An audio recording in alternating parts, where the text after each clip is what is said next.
The test is in 4 parts, Part 1, Part 2, Part 3, and Part 4. Now look at Part 1.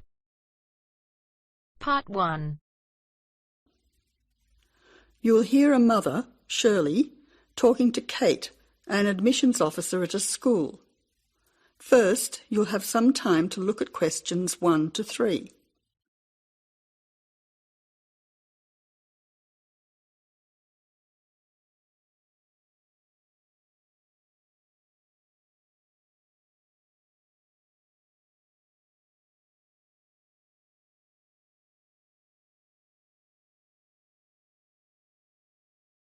Now listen carefully and answer questions 1 to 3.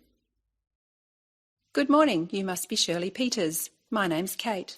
Yes, hello. I'm Shirley Peters. Nice to meet you. You have a 10 o'clock appointment with us. That's right. I'm supposed to go to the admissions office. Is that here? Yes, it is. Please take a seat as I have several forms for you to fill in to enable you to enrol your son at this school. We have a form for your name, address and so on, one for the health of your son, and one for him to choose extra subjects to join in. Thank you. Now, firstly, this form is just so we have a record of your son's personal details. Can you fill it in for me? Yes, I'll do that now. Can I just check the details with you? Your son's first name is John. No, that's his middle name after his father, Richard John. My son's name is Colwyn. Can you please spell it Colwyn, not Colwyn, as some people do? Yes, I'll make a note of that. And how old is Colwyn? I've put down that he's entering year 6, so therefore he's 11 years old, turning 12 this year. So at the moment, he's 11. Yes, correct. You now have some time to look at questions 4 to 10.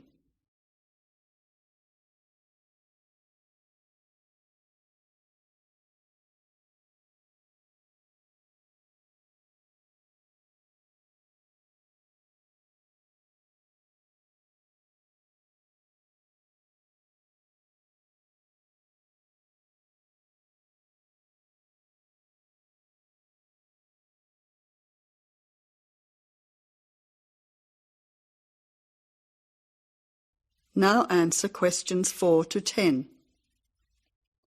Let's move on to your address. Do you live at 7 Watley Crescent, Mount Lawley? Yes, that's right.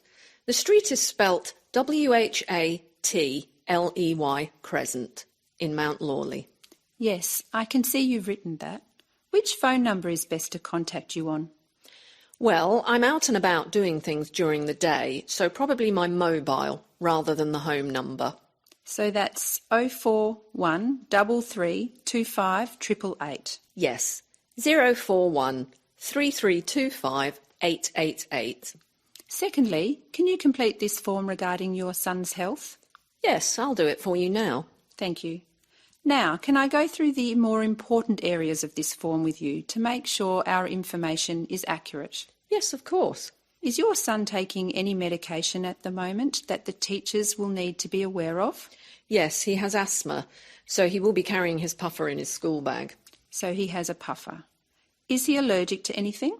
Yes, peanuts.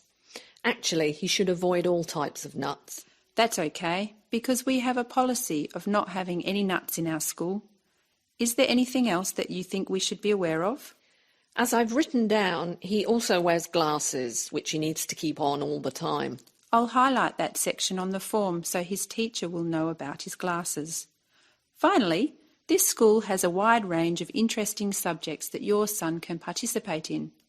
Could you mark on this form what your son would like to do? Yes, certainly. Here you are. Firstly, it seems your son is particularly interested in football, so I'll make a note of that. Secondly, with regard to music, would you like him to start learning the piano in music class? Yes, that would be fantastic. Now, turning to art, I'll let his art teacher know that he likes drawing cartoons. Wonderful. Finally, let's look at languages now. Did you know that Mandarin was actually only started at the school this year? Really? Well, I think Chinese would be the most useful, even though my son's friends have already been learning Indonesian and Italian. Well, now we have all the information we require about your son. We hope he enjoys himself at our school. I'm sure he will. That is the end of part 1. You now have half a minute to check your answers.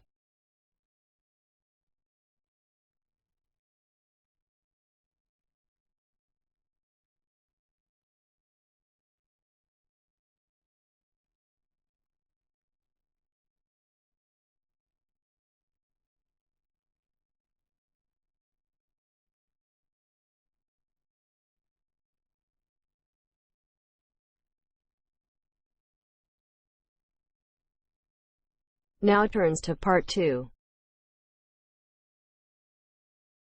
Part 2. You'll hear a TV program on an organisation of environment protection. First, you have some time to look at questions 11 to 15.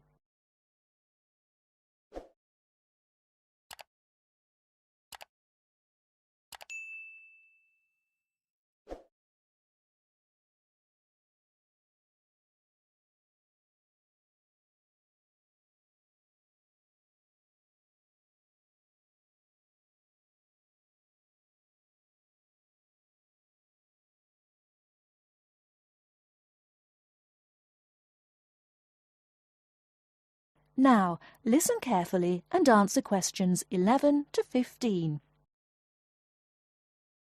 Today in our studio is Sue Gent, a staff member of Clean Up Australia. Thank you, Tony. As we know, the mission of Clean Up Australia is to inspire and work with communities to clean up, fix up and conserve our environment. Now, we are launching Say No to Plastic Bags campaign. The focus is to enable shoppers and retailers to reduce the number of plastic bags handed out at checkouts. How much do you know about plastic bags? Plastic is a recyclable resource. They are manufactured from non-renewable resources like oil and gas.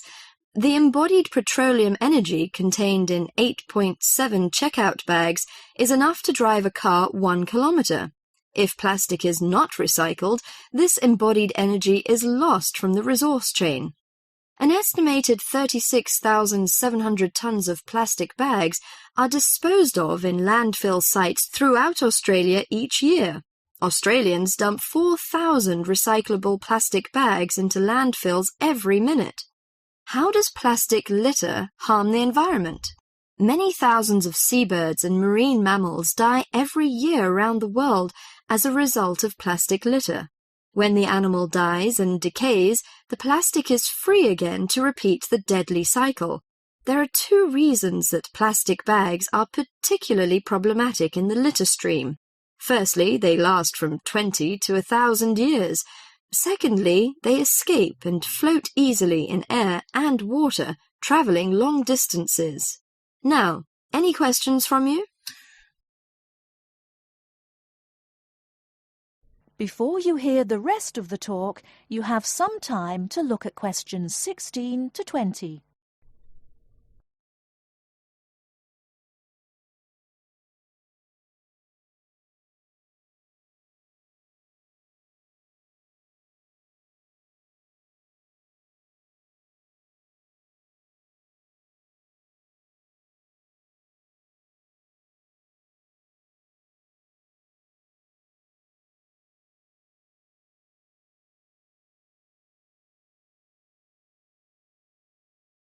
Now listen and answer questions 16 to 20.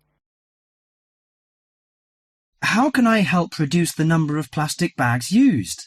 In addition to saying no to plastic bags at supermarkets, you can help reduce plastic bags at convenience stores and takeaway food shops. These retailers account for 47% of single-use plastic shopping bags. You can help in the following ways. For example, you can keep a reusable bag in your car or handbag to use for unexpected purchases. Besides, if you have placed a big order at a takeaway store, ask for the food to be packed in a cardboard box that can later be recycled. Could you tell me where I can recycle my plastic bags? Well, most larger supermarkets and local Stockland shopping centres have recycling facilities available. Remember to turn bags inside out and remove any receipts and food scraps before recycling. Contamination can cause problems in production and prevent recycled plastic from being used. What happens to recycled plastic bags? Plastic bags are recycled to make garden furniture, garden sleepers, flower pots, and new plastic bags. Should I use biodegradable plastic bags? A biodegradable product is one that breaks down safely, by biological means, into the raw materials of nature and disappears into the environment. There is currently no Australian standard for biodegradable plastic bags. This means there is no guarantee that bags will completely break down, as claimed by their manufacturer. Until an Australian standard has been developed and these bags have been tested, Clean Up Australia cannot recommend using plastic bags that claim to be biodegradable. Overall, do our best to refuse, reduce, and reuse plastic bags whenever possible. If you throw plastic bags away, tie them in a knot. This limits the chance that they'll blow out of a bin or blow away in landfills. By following a few simple steps, we can stop plastic bags from blocking our drains and creeks, injuring our precious marine life, and harming our wildlife. That is the end of part 2. You now have half a minute to check your answers.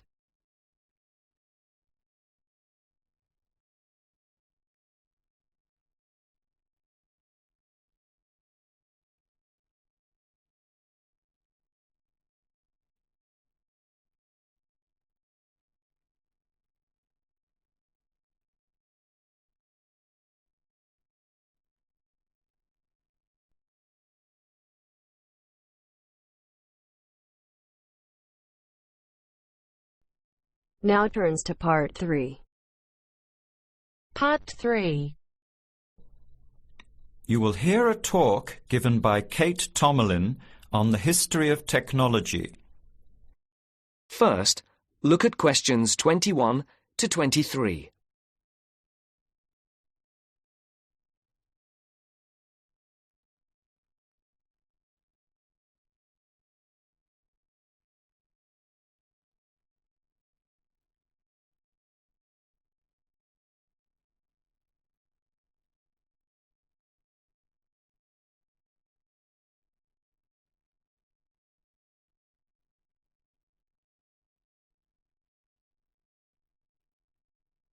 As you listen, answer the questions.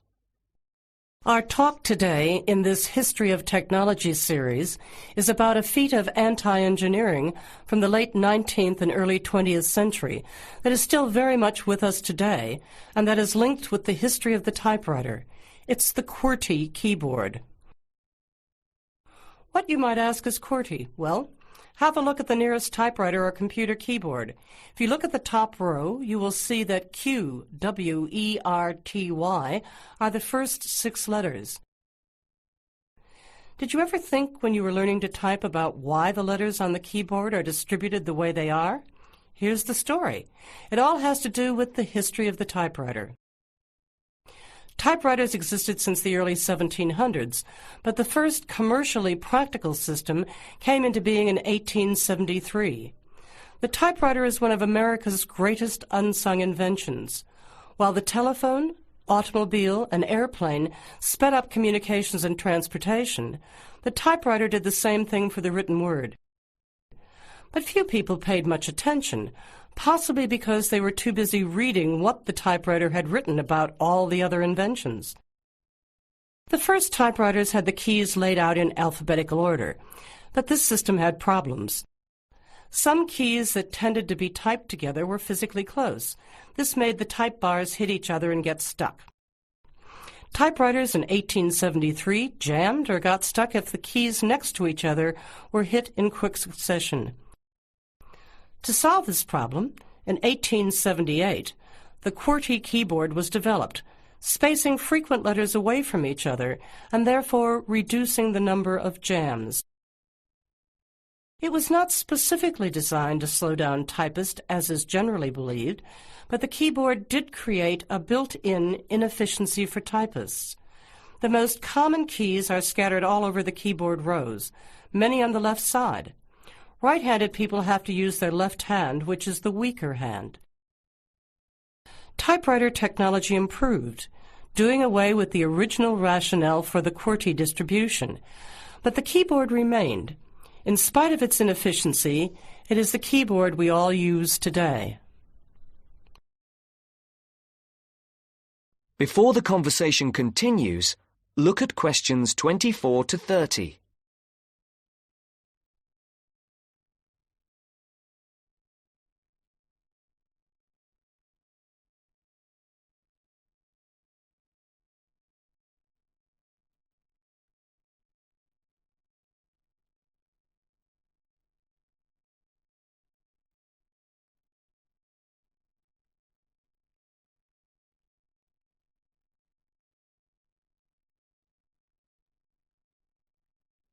Now listen to the second part of the discussion. Already back in 1932, there was a solution to the problem. Efficiency expert August Dvorak came up with a new keyboard layout.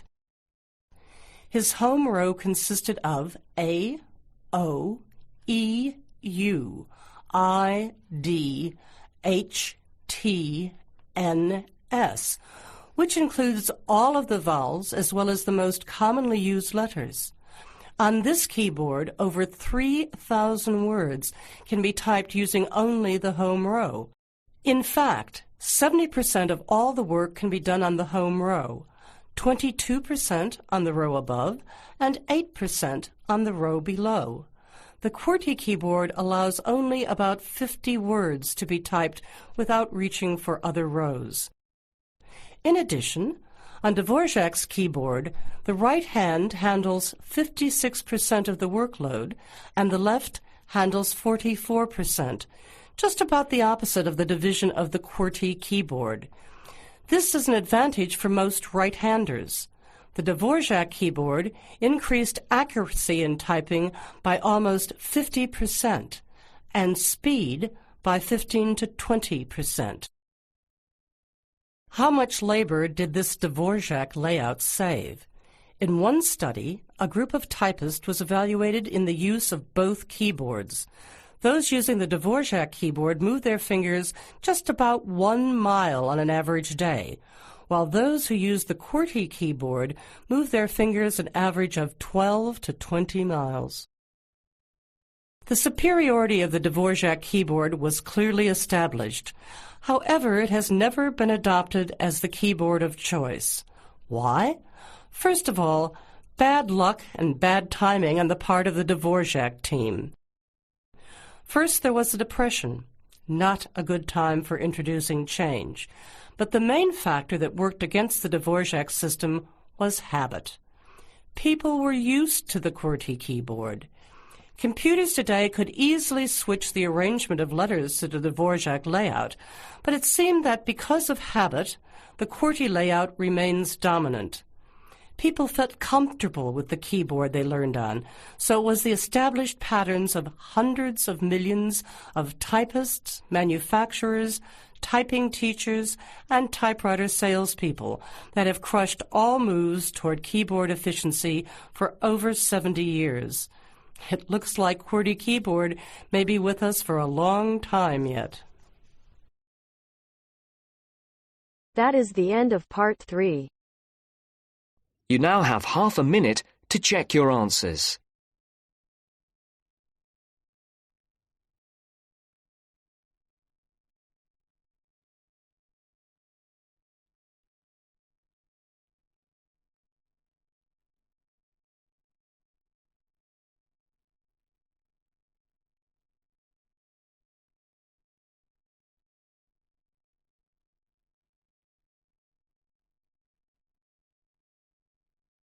Now turns to part 4.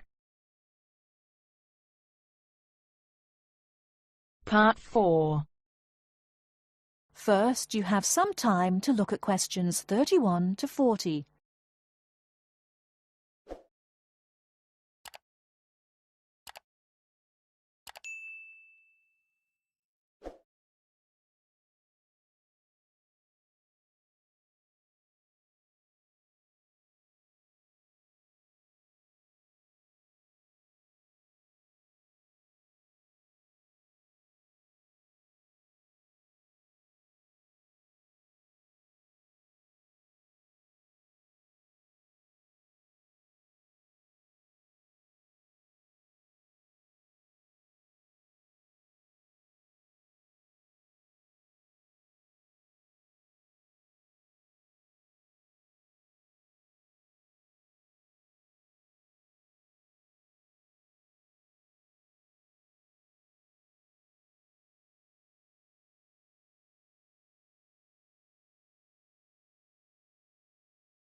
Now listen carefully and answer questions 31 to 40. The word thesaurus comes from Greek and means treasure house. So, to tell us more about Roget's thesaurus is linguist Dr. Cindy Channer. Now then, Cindy, we know Roget classified the English language. Well, the 150th edition has just come out. It sold 32 million copies. Yes, that's right, 32 million. What is it? Roget's thesaurus. Now, Roget's thesaurus is a type of dictionary in which words with similar meanings are grouped together. The word thesaurus comes from Greek and means treasure house. So, to tell us more about Roget's thesaurus is linguist Dr. Cindy Channer. Now then, Cindy, we know Roget classified the English language, but what do we know about the man himself? Well, Mr. Roget, or to give him his full name, Peter Mark Roget, was a very interesting man indeed. He grew up in London, he was French, and he spent his early life in a French community there. He later travelled all the way from London to Edinburgh to study medicine at the university there, and graduated when he was 19 years old, and he later went on to become a founder of Manchester Medical School. So his life focused around his career as a doctor? Well, actually, no. Roget had a very wide range of interests indeed. In fact, he was a writer and wrote about many topics such as bees, the kaleidoscope, and even perception and feeling in animals. And he was an inventor too. In fact, in 1814, he invented an early version of the slide rule. The slide rule? Yes, the device that can calculate numbers. Then 10 years later, he developed a prototype for the cine camera, and he also got involved in a range of different projects. For example, he became head of a commission investigating London's water supply, and he developed a method of water filtration through sand. And he was involved in the area of education. He was one of the founders of London University. And do you play chess by any chance, Mark? Yes, I do. Well, Roget invented the travelling chess set. So next time you're playing a game of chess on a train, you have Mr. Roget to thank. So, how did he actually find the time to classify the English language? Well, he only turned his full attention to the thesaurus when he retired, and that was when he was in his 70s. So what inspired him to write the thesaurus? Well, Roget believed that he should bring as much happiness and knowledge to the greatest number of people. So, during his career as a doctor, he gave free treatment to patients who couldn't afford to pay. We also know that he set up a clinic to help poor people to recover from operations and serious illnesses. Basically, he wrote the thesaurus to help people learn. He aimed to help those who needed practice in writing. He believed that writing skills would help people become more independent and lead happier lives. How popular is the thesaurus today? Well, it was first published in 1852 and it has never been out of print since. In fact, the book has become more popular with each edition that comes out. The invention of the crossword puzzle in 1913 certainly helped to increase the sales figures, though. I think the main reason why it is so popular is that it's thematic. So you can come across words that you've never even thought of when you began looking for the word in the first place. Thanks, Cindy. Now join us again after this short break, when I'll be talking to Derek Spode, chairperson of East Anglian News. That is the end of part 4. You now have half a minute to check your answers.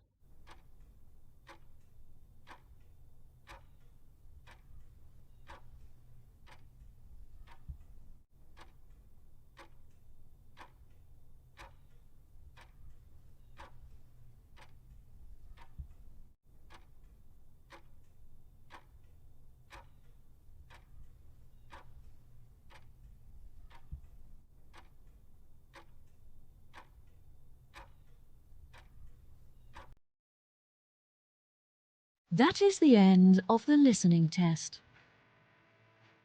In the IELTS test, you will now have 10 minutes to transfer your answers to the answer sheet.